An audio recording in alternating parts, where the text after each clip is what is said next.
Welcome to this demonstration discussing LDAP configuration for authentication.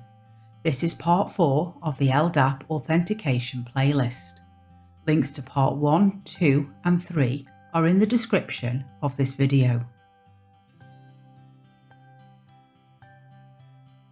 Before we look at how you configure the internal web page for authentication, let's have a brief overview of the process for authentication. User attempts to access a resource.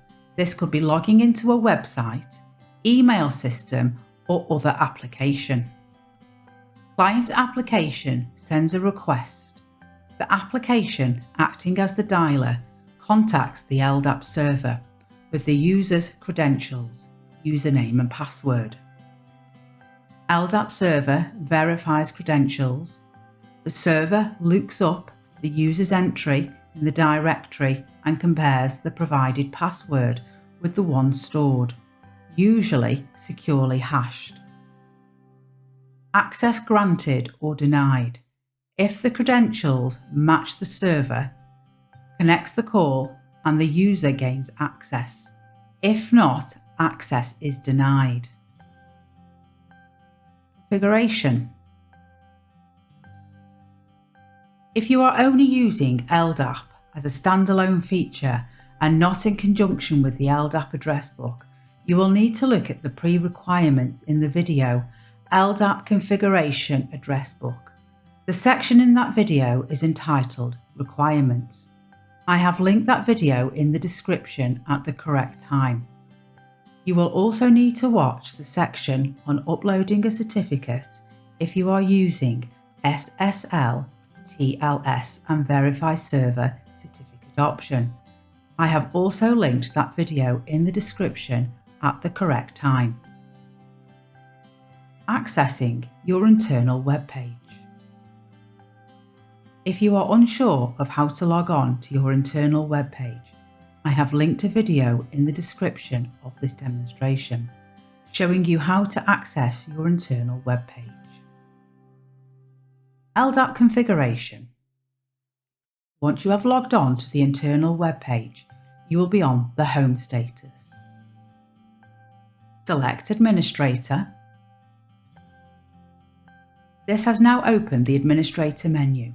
Select Restriction Management. Once selected, you will see the Restriction Management page.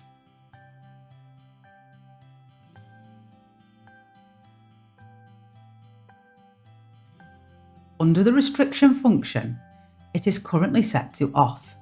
Select the LDAP authentication option. Scroll to the bottom of the page.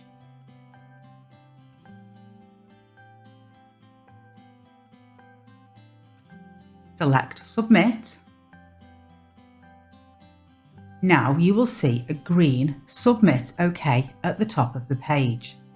There will be an additional menu option under the administrator. Select this option, LDAP Authentication.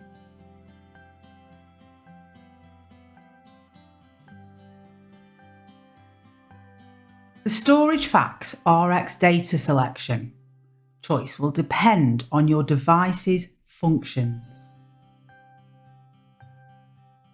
Remember user ID. This will depend on how you want the device to perform for the user. Let's look at the screen for both options. When setting Remember User ID to off, the screen the users will see will have both fields empty. When setting Remember User ID to on, the screen will show the last person that was logged on to the brother device, as shown here. LDAP server settings. Here is where you need to put the LDAP server address. There is various ways to get this address. If you are unsure, I have linked a video in the description at the correct time so you can see these options. SSL TLS. The choice you make here will depend on your environment and the needs I have linked a video in the description at the correct time to assist you with this. LDAP server port number will depend on your previous selection choice. As a rule, 636 is for SSL, TLS, and 389 is for none, but these are only a guide. LDAP search route. This is how the user is searched for within the database. So your string here will depend on your structure. At the start of the string, you will need to have XX equals users, so the database knows where to look for the user who is logging in to the brother device.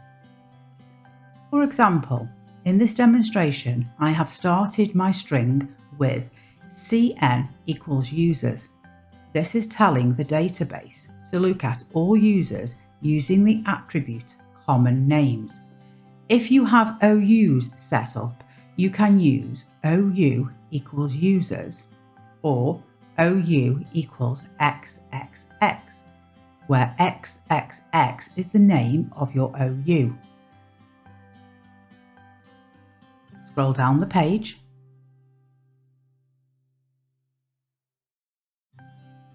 Attribute of name, search key.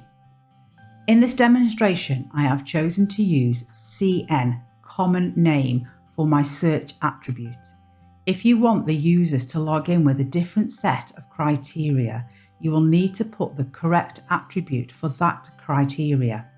Example, SN equals surname. The attributes can be found within an attribute table. Please remember these attributes need to be populated within the user's profile inside Active Directory users and computers. Get mail address. This affects a couple of areas within authentication. Let's look at these. On the user information screen, we can see details of the current user logged in. Within this information is the user's email address. This is with the setting set to yes. The user's information now has no email address. This is with the setting set to no. The second option this setting will change is where you can send your scan to. In the list here, we can see the option to my email. If you have the settings set to yes, you will be able to send to your email.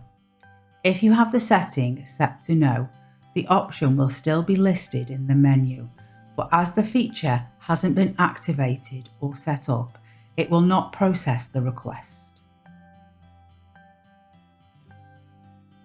The last option to set up LDAP authentication is Get User's Home Directory.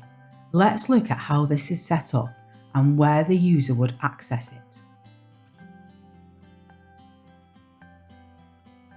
On your scan option, there is a To My folder, as shown here. If this has been set for the user, they can select this option for scanning. Select Scan from the menu. Then select FTP, SFTP, Network, SharePoint from the menu. Scroll to the bottom of the page.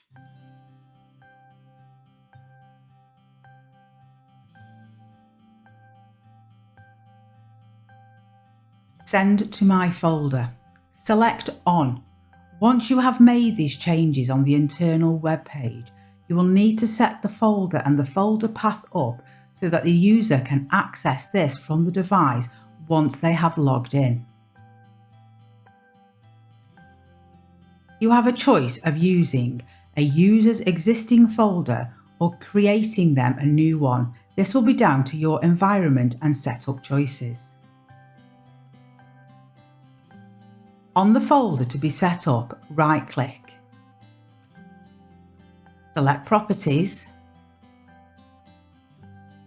Select the Sharing tab at the top. Select Share.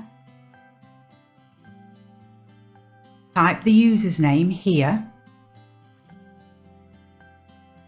Select Add. Once you have added the user, you will need to change the permissions on the folder from Read to Read and Write.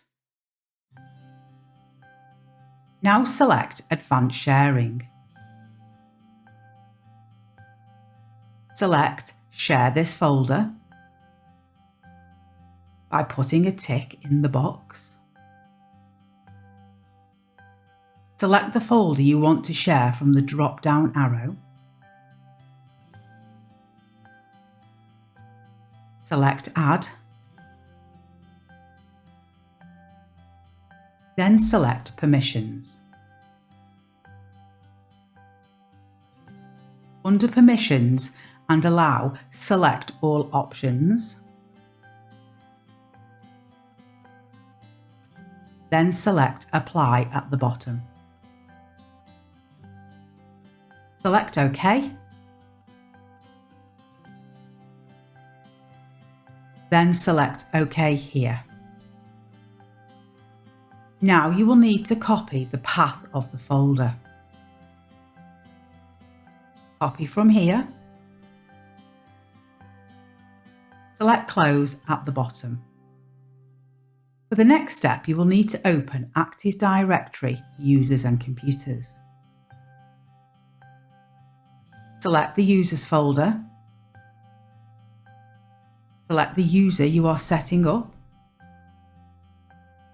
From the User's Properties pop-up box, select the Profile tab. This is where you will need to paste the path of the folder. Under the Home folder option, you have two choices. This will depend on your environment setup. Paste the path into the relevant field. Then select OK at the bottom. Let's look at this from a Brother device LCD screen. Select To My folder. Here you can see the scanners going to My folder.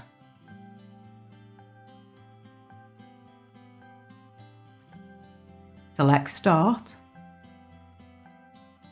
Processing screen. Scan. Once completed, you will see the Scan menu again. The user can now check their folder for the previously scanned document.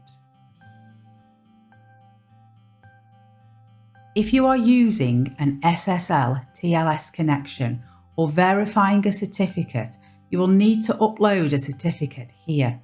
There is a video link in the description if you need help with this section.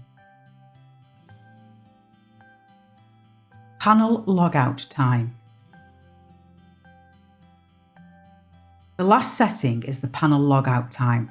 You can set the panel to auto log out from 15 to 120 seconds with no activity. Once you have made all the changes, select Submit. You will then have a confirmation Submit OK in green at the top of the page. This is now your home screen with LDAP authentication activated. You will notice when authentication is activated on the device, you will not get the standard home screen with the icons. This is because with authentication, the device's LCD screen is locked until the user has been authenticated on the server. With LDAP authentication, the user must sign in with the Brother device's LCD screen. RFID or NFC is not an option with LDAP authentication. This completes the LDAP authentication process. Please see the description for all related links. Thank you for watching.